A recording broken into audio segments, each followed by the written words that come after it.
Boa tarde, viva!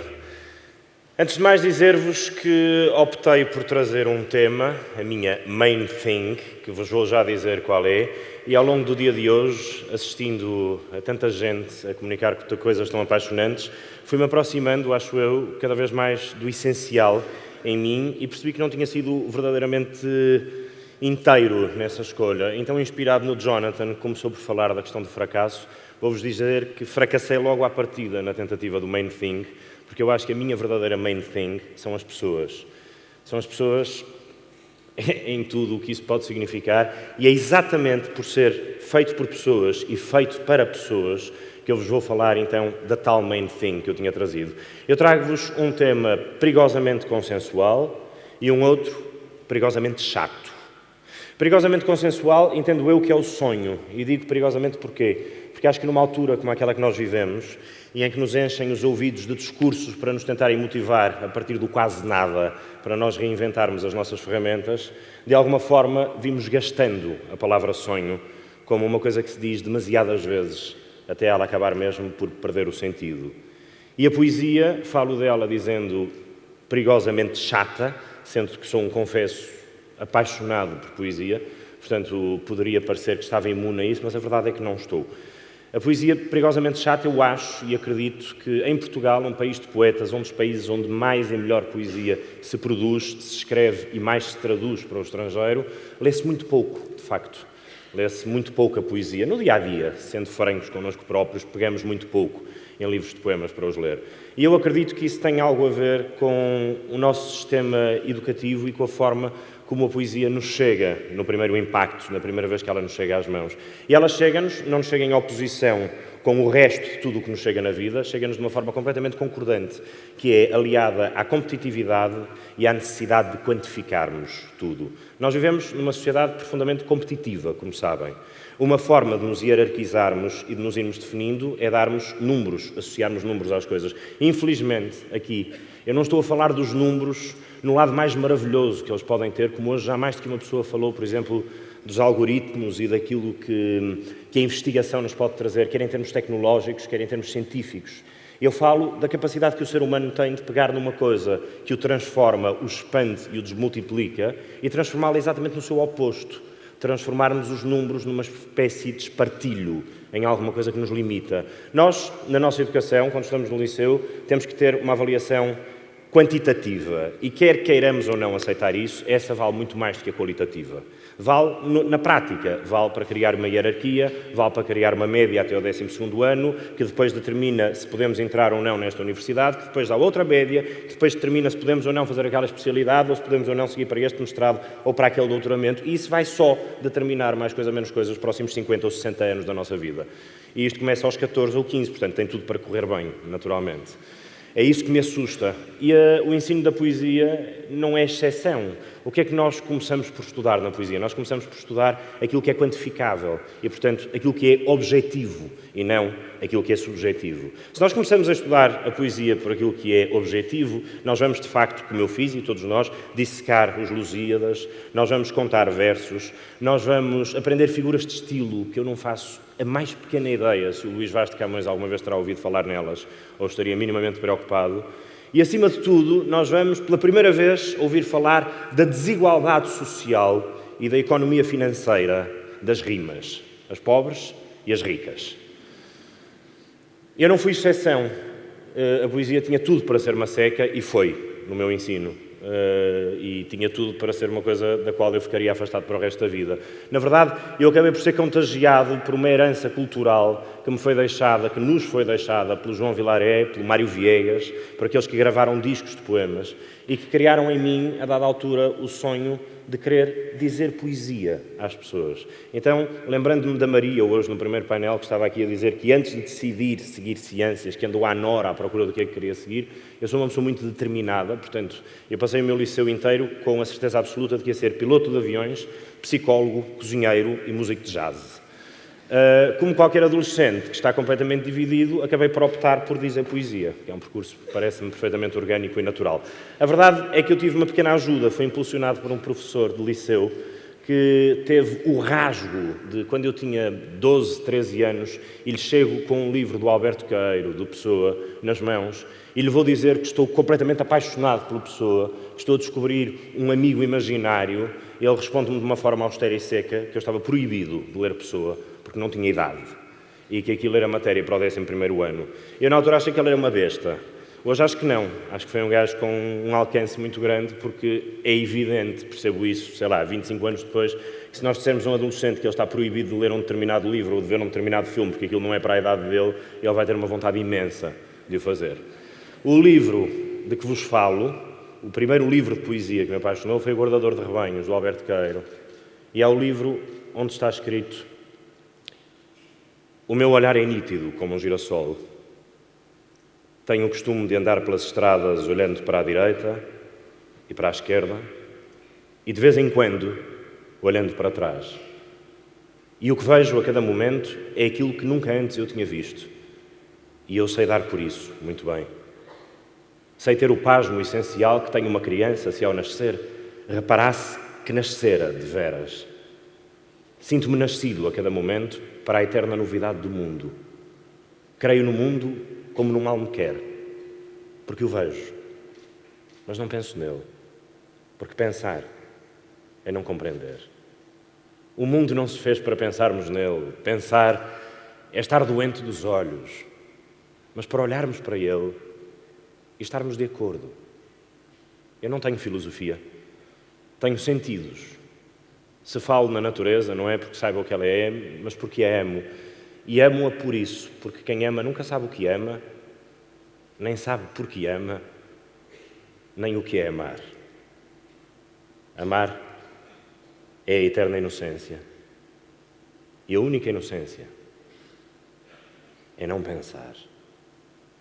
É evidente que eu não levei o Alberto Queiro ao pé da letra, e quando alguém aos 12, 13, 14 anos nos diz, através de um texto, que me tenta incentivar, me incita a não pensar sobre as coisas, aquilo funciona naturalmente como uma cenoura que anda à frente do burro para manter o burro em movimento, uma homenagem agora ao nosso amigo Ferreira dos Santos sobre o movimento, e a verdade, claro, o burro sou eu, e que me mantive em movimento atrás dessa cenoura, a estimular o próprio raciocínio para tentar perceber se eu devia ou não raciocinar, portanto, que era uma pescadinha de rabo na boca. E eu fui educado, como todos nós, e crescemos num país que vive uma dualidade estranha entre o passado e o presente / futuro. Há um belíssimo poeta espanhol, cujo nome agora não me lembro porque estou a fazer um TED e, portanto, naturalmente estou nervoso e apagou-se-me o nome, que tem uma frase maravilhosa que diz: a poesia é uma arma carregada de futuro. Celani? Chegou.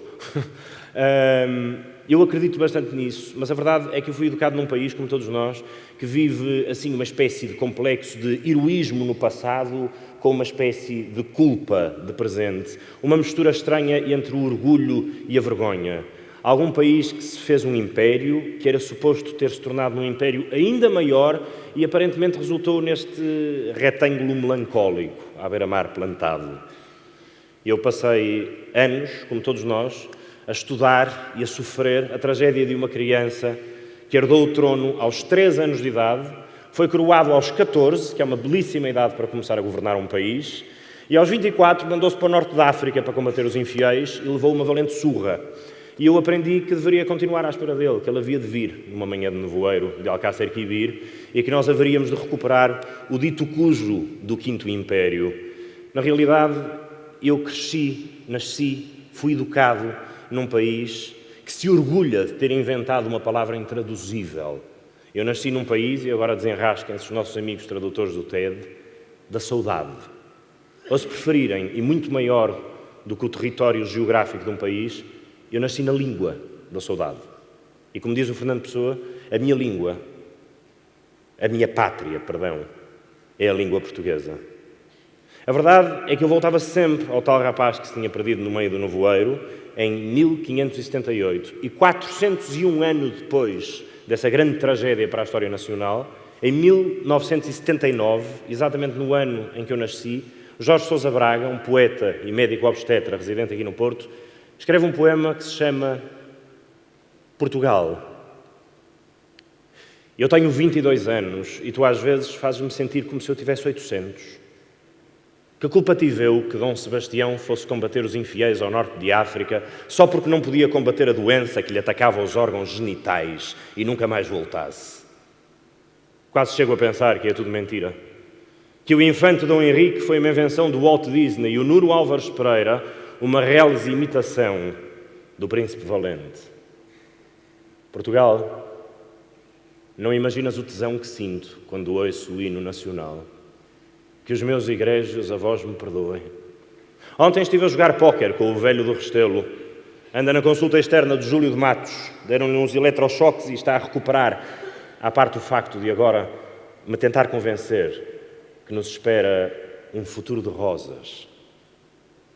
Portugal. Um dia fechei-me no mosteiro dos Jerónimos a ver se contraía a febre do Império, mas a única coisa que eu consegui apanhar foi um resfriado. Virei a Torre do Tombo do avesso sem lograr encontrar uma pétala que fosse das rosas que Gilianos trouxe do bujador. Portugal, se eu tivesse dinheiro, eu comprava um império e dava-te. Juro que era capaz de fazer isso, só para te ver sorrir. Portugal, vou contar-te uma coisa que nunca contei a ninguém. Sabes? Estou loucamente apaixonado por ti. Pergunto a mim mesmo como me pude apaixonar por um velho decrépito e idiota como tu, mas que tem o coração doce, ainda mais doce que os pastéis de Tentugal e o corpo cheio de pontos negros para eu poder espremer à minha vontade. Portugal, estás a ouvir-me? Eu nasci em 1957, Salazar estava no poder. Nada de ressentimentos. O meu irmão esteve na guerra, tenho amigos que emigraram. Nada de ressentimentos. Um dia bebi vinagre. Nada de ressentimentos. Portugal, depois de ter salvo inúmeras vezes os Lusíadas a nado na piscina municipal de Braga, vinha agora propor-te um projeto eminentemente nacional, que fôssemos todos a Ceuta à procura do olho que Camões lá deixou. Portugal, sabes de que cor são os meus olhos? São castanhos, como os de minha mãe. Portugal, eu quero beijar-te. Muito. Apaixonadamente. Na boca. Eu quero viver apaixonadamente num país que se queira beijar na boca. Eu quero viver num país que não espere pela morte de Inês de Castro para anos depois a desenterrar e lhe beijar a mão com um cheiro que se adivinha já pestilento nessa altura. Eu quero viver num país que se orgulhe da sua matéria-prima, daquilo que tem de único, de exclusivo. E eu acredito que a matéria-prima portuguesa e que a nossa raiz, de facto, está na nossa matéria cultural, no nosso património cultural e, muito especificamente, no nosso património literário e, mais especificamente ainda, poético. Eu quero um país que se orgulhe e que ouça a sua música, que leia os seus poetas. E vocês desculpem-me a deselegância, que isto não sou aquele parolismo de quem passou 7 meses fora, que foi o caso, e de repente veio a achar que lá fora é que é fixe, mas eu tive 7 meses no Brasil há uns anos atrás e houve uma coisa que eu aprendi com aquele povo e naquele país, que foi, de facto, a valorização de um património cultural popular. Eu vi o rico e o pobre ouvirem Caetano, ouvirem Chico, ouvirem Cartola. Eu via um eletricista com quem eu trabalhava na minha equipa, que eu cumprimentava rotineiramente, diariamente, olhos nos olhos, dizendo: então, bom dia, como é que estás? E ele abria-me a boca com 3 dentes lá dentro e dizia: se melhorar, não aguento. E eu aprendi que, de facto, a riqueza de um país não reside na sua economia financeira, reside na sua cultura. Claro que é mais do que legítimo, nos tempos que correm, nós questionarmos, primeiro, o que é a cultura, quando ela é tantas vezes confundida com entretenimento, o E do nosso TED. Por um outro lado, quando a cultura é usada tantas vezes como uma sobranceria, uma forma de afirmação de alguma superioriedade intelectual, e acima de tudo, quando nós vivemos numa altura de corda ao pescoço, em que tanto se fala de uma crise financeira, que o José Saramago disse pouco tempo antes de morrer, que estávamos todos enganados, que a crise não era financeira, era uma crise de valores, mas quando vivemos quase no limiar da sobrevivência, no limiar da dignidade, ou pelo menos, se não for menos do que isso, a tentar manter minimamente uma qualidade de vida, qual é o papel da cultura? Qual é o papel da poesia? Qual é o papel do teatro? Qual é o papel da música? Para que é que isto serve? Eu tenho como convicção que a cultura serve precisamente para alterar o paradigma. A cultura é fundadora, a cultura cria uma massa crítica, um povo pensante e exigente e, portanto, movimenta-nos. E eu gostava de terminar esta comunicação hoje lembrando e dizendo que nós começámos a ouvir falar nesta crise em 2008. Quase 3 anos antes, em novembro de 2005, o enorme poeta Manuel António Pina escreveu na sua coluna diária do Jornal de Notícias um texto com o qual eu me despeço e que dizia: os meus gatos dormem durante todo o dia e, obviamente, durante toda a noite. Suspeito que os gatos têm um segredo, que conhecem uma porta para um mundo coincidente e feliz por onde só se passa sonhando. Um mundo criado como Deus terá criado o nosso humano mundo à sua desmesurada imagem, porque os que sonham são deuses criadores. Os gatos sonham dormindo. Os homens sonham fazendo perguntas e procurando respostas. Mas os meus gatos dormem e sonham porque não têm fome. Teriam, se precisassem de procurar comida, tempo para sonhar? Acontece talvez assim com os homens, como se afinal o espírito criador fosse prisioneiro do estômago. Talvez então a mesquinhez de propósitos da nossa vida coletiva radique, como nos querem fazer crer, no déficit, e o cumprimento das normas do Pacto de Estabilidade seja o único sonho que nos é hoje permitido. E contudo, dir-se-ia, e isto é algo que escapa aos economistas, que é o sonho mais do que a balança de pagamentos que alimenta a vida. E que os povos, como os homens, precisam de mais do que de números. Os próprios números têm, os economistas não sabem, porque a sua ciência dos números é uma ciência de escravos. O poder desrazoável de não apenas repetir, mas sonhar o mundo. Há anos que somos governados por economistas e o resultado está à vista.